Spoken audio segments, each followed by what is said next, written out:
Good morning. A female police officer is fighting for life in hospital with burns to 90% of her body following an explosion at Middle Park in Melbourne. 2 other police officers and 2 firefighters were also seriously injured in the blast.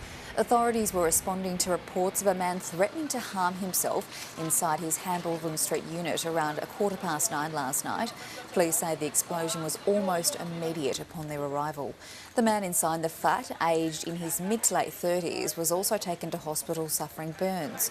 A crime scene has been established and investigators are yet to discover exactly what caused the blast. Here's what police at the scene had to say.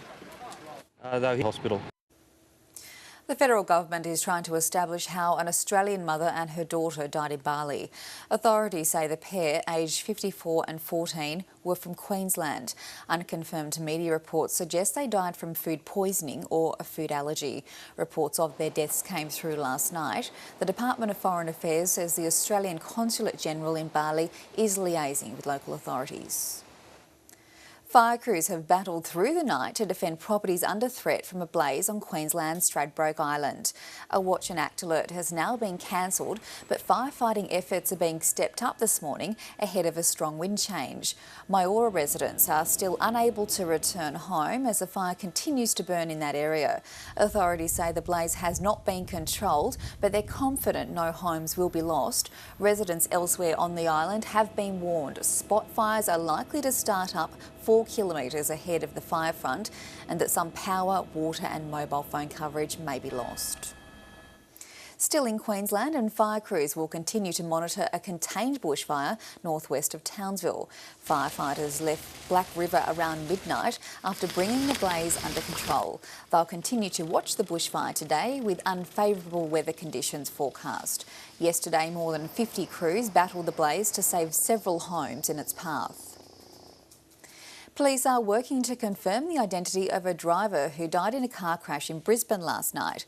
Officers say the car struck a concrete barrier on the gateway at Tinklepool about 11 o'clock. The sole occupant died at the scene. I'd like to take this opportunity to encourage all motorists to take care on the roads at this time of year, particularly obeying speed limits and wearing seatbelts. 4 people have died in Queensland over the Christmas holiday period, which ended on Friday. Police in Sydney southwest is continuing to search for clues after a woman was found in bushland with serious burns. The 39-year-old says a man threw a chemical over her in a park about a week ago. 39-year-old Monica Chettam in detail. An elderly man who went missing from the New South Wales Blue Mountains yesterday has been found safe and well. Rail staff found 88-year-old Francesco Bove on a train in the middle of Sydney last night. He'd gone missing mid-afternoon from a nursing home in Leura. Police had earlier issued a call for public assistance to find Mr Bove, who suffers dementia. Overseas now, and about 100 Bangladeshi polling stations have been set on fire on the eve of the country's general elections. The stations were located mostly in schools across nearly 20 districts. The arson attack followed the start of a 2-day general strike by the opposition Bangladeshi Nationalist Party, which is boycotting the vote. The BNP and its allies want the election to be overseen by a neutral government. At campaign day's vote. The family of a British man found shot dead in Libya has said they're devastated by news of his murder. The man had been working for a power company in Tripoli for the past 6 years. His body and that of his female friend were found around 100 kilometres west of the capital. It was on this beach in a dangerous place for Westerners. Reports from Iraq suggest the government has lost control of the crucial western city of Fallujah. The BBC is reporting al-Qaeda-linked militants and tribesmen now control the city after heavy gunfire erupted overnight. Local Sunni Arabs have been angered by what they say is discrimination by the government.